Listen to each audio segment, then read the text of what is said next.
Nosferatu is a modern take on Dracula, which dates back to the 1897 novel by Bram Stoker. Okay, ready? 5 seconds before the performance. Places, everybody! Welcome to Theatre First with Alex First. The play starts with a heartfelt warning from one of the characters that only tragedy puts you on the map. A plea to save ourselves, that's us the audience, as it's too late for her, rings out. Hence begins the tale of an unremarkable mining town in Tasmania beset by evil. It's called Bluewater, and after a checkered history, it's struggling to survive.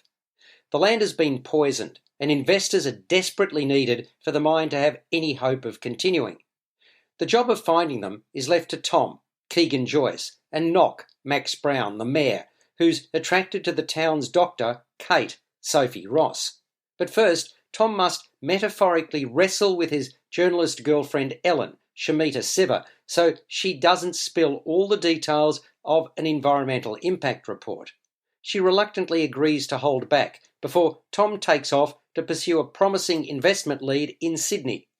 His trip to a remote mansion surrounded by woods and shrouded in fog is anything but straightforward. When he finally arrives, he's greeted past midnight by a pale-looking, confident man who calls himself the Count, Jacob Collins-Levy. A fortnight later, Tom's awoken by a desperate call from his girlfriend, who has no idea what's become of him.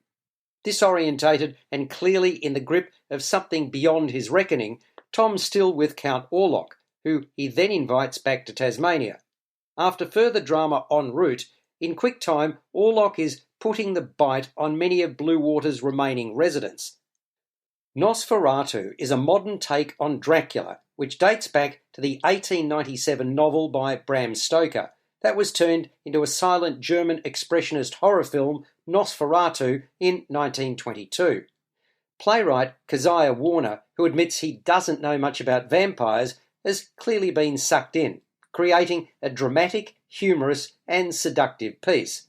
Apart from the writing and acting, which I'll get to momentarily, staging is everything. It's here that set and costume designer Romany Harper has done remarkably well. She's created a sprawling set, the backdrop of which is ceiling-to-floor red curtaining, in front of which sits 6 doors. Also in the room is a heavy boardroom table and some chairs. Mood lighting by Paul Jackson and sound from Kelly Ryle does the rest. It's fair to say that Nosferatu is atmospheric. It immediately drew me in and carries with it no shortage of laughs due to the surfeit of pithy one-liners. Also, it's not without its surprises. Collins-Levy is excellent in his portrayal of the suave, controlling Count, never short of answers. He has a great sense of comic timing. I also appreciated the surety in Siva's performance as the hip journo, driven by her instincts to probe further into just what's going down. Joyce readily steps into the role as Tom, a popular and flummoxed nerd caught way out of his depth. Ross brings practicality and suspicion to her persona as Dr. Kate, while Brown is eager to please as Knock. Nosferatu is nothing if not creative. It's certainly engaging and entertaining, although I did feel it dragged a tad before reaching its climax. 10 or 15 minutes could readily have been shaved off once it was established what Count Orlok was up to in Bluewater. Still, the lion's share of the piece, directed by Bridget Belodis, has spark and sizzle, and is bloody good fun. It's playing at Maryland Theatre at Malthouse Theatre in Melbourne until the 5th of March 2023. You've been listening to Theatre First with Alex First. Available at Apple Podcasts, Google Podcasts, Spotify, iHeartRadio, or your favourite podcast player. You can also stream on demand at Bytes.com. This has been another quality podcast production from Bytes.com.